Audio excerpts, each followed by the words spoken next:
Hi, everyone. Today, I want to introduce you to Deepika. Deepika has been a head nutritionist of nutrition as well as lifestyle medicine for the last 8.5 years. And she's been handling patients around the world, people with cancer, Alzheimer's, Parkinson's, type 2 diabetes, type 1, autoimmune conditions, obesity, weight loss, skin, hair, everything. Because when you do integrative and lifestyle medicine, the fundamentals remain the same. They always remain the same. And today we've been able to get Deepika to talk to us about some of these patients that she's been handling and share with us some common tips that we can all use to educate ourselves. Deepika's been extremely successful at getting people's thyroid into remission. What does that mean? They no longer are on thyroid medication. These patients, their own doctors have reduced their medication and eventually stopped it because the thyroid gland starts to behave the right way. To start off with, Deepika, thank you so much. I know how busy you are.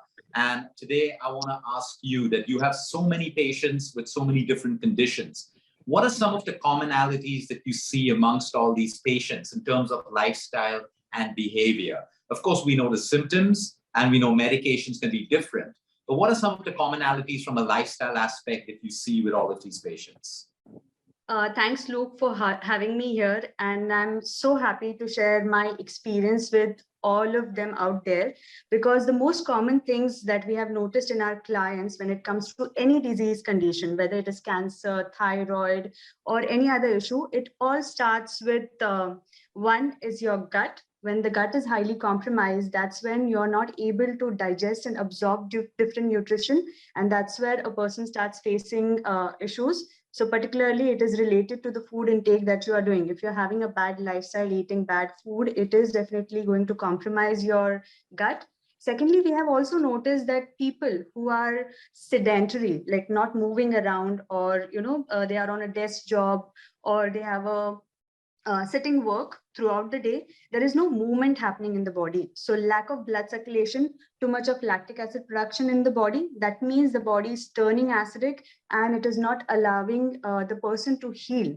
Then we have seen sleep deprivation as well is very common nowadays, because people now are working late at night in shifts, and they also, if they're not working, then they watch Netflix or other channels to entertain themselves, which is good and bad in a way, because they're affecting their sleep cycle. And most of our healing, repair, detoxification, everything happens when a person is sleeping well.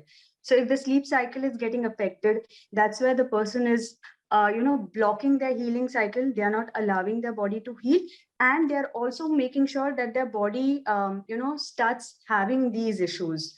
So that's where we need to focus on sleep. And then, as we all know, stress is the most common factor, be it related to work, be it related to family, or any other thing. People get highly anxious when they have even a little stressful situation around them. And when we are highly stressed, we stop each and every body function. And in that particular time, our body is just focused on controlling the stress, calming the heart rate, and making the body work efficiently. So these are the commonalities that we have seen in all of our clients that are coming to us from last 8.5 years. So that's great. I mean, you speak about the four fundamentals that the world should be knowing about, and everyone does. And if you don't have the fundamentals right, everything else doesn't matter. You could have the best medication, the best nutrition, you could have a spiritual path, but if the fundamentals are not right and we're not consistent with that, I want to bring up the point on nutrition, because I know you have a lot of patients who have come your way. They've done all these fad diets, and now they've come with issues like, problems with the liver and kidney. Talk to us about some of these patients that you see who have messed up their entire systems, their metabolic health with fad diets. And how do you handle these kind of cases? What's the kind of advice that you give people when they, come to you with these problems? Okay, so as we have seen, me and you both have seen people come to us with, when they have tried so many fad diets like keto, General Motor, having just fruits and everything. And then they mess up their gut, because your body is very diverse. It requires different nutrition. It requires different nutrients from the food that we eat. So if we are loading the body with just say on a keto diet, if you are loading the body with just fat, the body is not getting good enough amount of protein. The body is not getting carbs. So if you're just having fats, some days these people put more pressure on their liver. So, the liver has to work day in and day out to detoxify itself, to digest the fat, to absorb it properly, and to make sure that the body is working efficiently. If there is lack of protein, protein, as we know, is the building block of our body. And even when it comes to repair or healing, protein is very essential. So if you're not having enough protein, or if you're compromising on your protein intake, you're not allowing your body to heal and repair. And people coming to us after following all these fat diets, they always have, or they always end up, having mostly liver issues, either fatty liver or liver cirrhosis. Sometimes they come up with intense gut issues, like there is GERD, there is dyspepsia, there is acidity. Sometimes they also have inflammation in the gut. So it can be gastritis or colitis. And if the person is doing fat diet since years, then they are compromising on their health, and they can, create more havoc in the body. Absolutely. Thanks for sharing that, because keto unfortunately has been made into a fad. A keto diet done the right way is brilliant for many things, from a brain tumor to a brain cancer to most cancers, but most people don't do it the right way. Like you rightly said, they're either overdoing the fat or overdoing the protein, or they're having lesser protein but more fat. They don't know how to calculate it the right way. So the problem has never been with keto. It's the way that people do it and the way people use it like a fad. I want to lose weight in 3 weeks, so I'll do keto for 3 weeks, and they don't transition themselves off the keto in the right way. So there are many things that are fads. Like fasting is therapeutic until you make it into a fad. Yes. Fruit diets for religious beliefs were done once or twice a year, and that was absolutely fine. But people have tried to make that a way of life, have only fruits every day, and they end up with non-alcoholic fatty livers. So thanks for sharing that, Deepika. Now, I want to talk about thyroid, because you've had tremendous success with putting people's thyroid in remission. We did a video yesterday talking about anti-TPO and anti-ATG, which are very important blood parameters for us to be aware of which kind of thyroid we have. What's your educate us a little bit more on anti-TPO and some of the success that you've had with your thyroid patients? Okay, so to let you know more on the anti-TPOs, I would like to share a client experience with you. So we had this one client 2 years back, and she came to us with a thyroid issue, and she was put on a medication by the doctor. So around 100 mcg of thyroxine she was on. And she came to us just to make sure that she is feeling better, because when a person has thyroid, the entire metabolism goes for a toss. The person starts gaining weight, the body becomes sluggish, liver becomes sluggish, so they are not performing optimally, and plus the energy levels are really dropping down.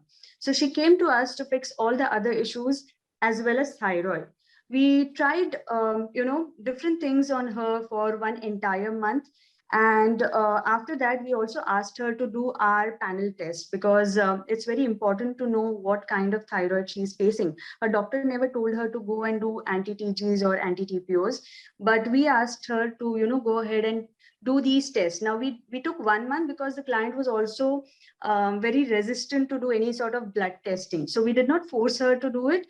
But after a month, since nothing was really working on her, we told her that, just for getting a proper diagnosis, go ahead and do these tests. And after she came back to us with the reports in hand, we got to know that it was not just thyroid, but it was Hashimoto's, because her anti-TG and anti-TPOs were really high. Now, when we saw that the anti-TG and anti-TPO are high, our protocol completely changed, because earlier we were just working on thyroid gland and weight loss. But when the anti-TG and anti-TPO is high, we know that there is a leaky gut that is happening.